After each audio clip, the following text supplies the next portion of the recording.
You know, I was raised by my aunt. And whenever she got sick, she used to say to me, "Come over here, Douglas," and kiss me on the cheek. And after I did, she'd get better just like that. She said that's the magic of human spirit.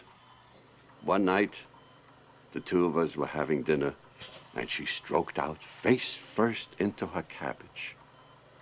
We went to the hospital, coma. The doctor said that she will never come out of it. So I walked over to her bed, and I bent over and kissed her on the cheek, just like always.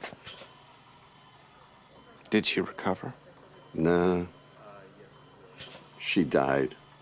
Sometimes it didn't work, but that woman made me believe in hope, in the force of love.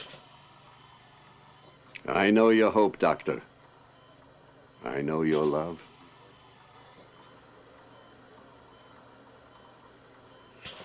Dr. Cutler to Nurses Station 2 West. Dr. Cutler, Nurses Station 2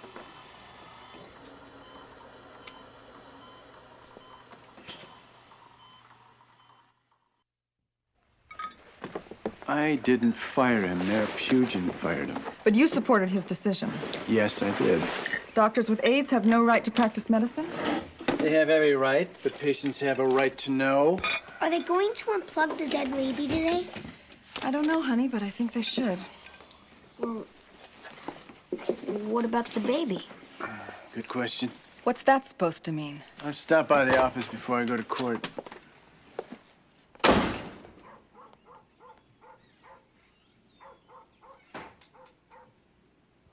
Case number 42222, in re Cindy Bufel.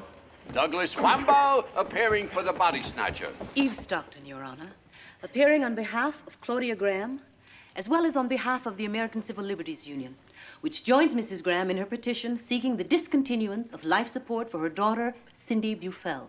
Well, that would make you an advocate of murder. Objection! Quiet.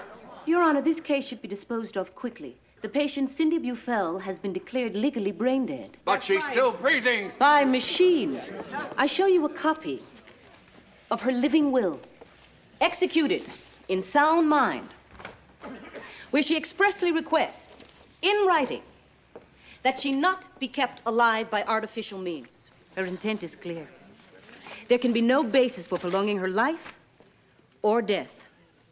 No justification for overturning the Minnesota order, and no justification for making Cindy Bufel bear the burden of this indignity and degradation.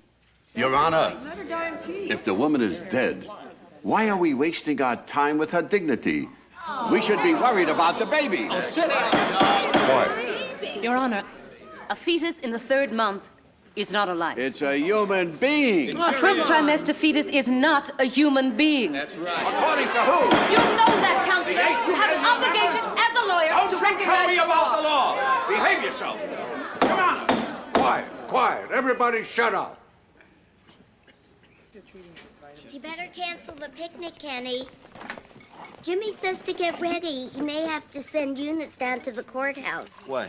Seems the pro-lifers want to murder the pro-choice people. Really? Well, it's an abortion issue, Kenny. Well, how do you figure? Well, the case involves exalting the rights of an unborn fetus over those of the mother, subject to Roe versus Wade. Yeah, but if the woman's considered dead, how can she have rights? It falls within the right to privacy. Surprised you don't see that. Me too. What are you, the triplet? Kenny, may I speak to you a second? Alone. Hey, Perry, you got the paperwork on that case? Yeah,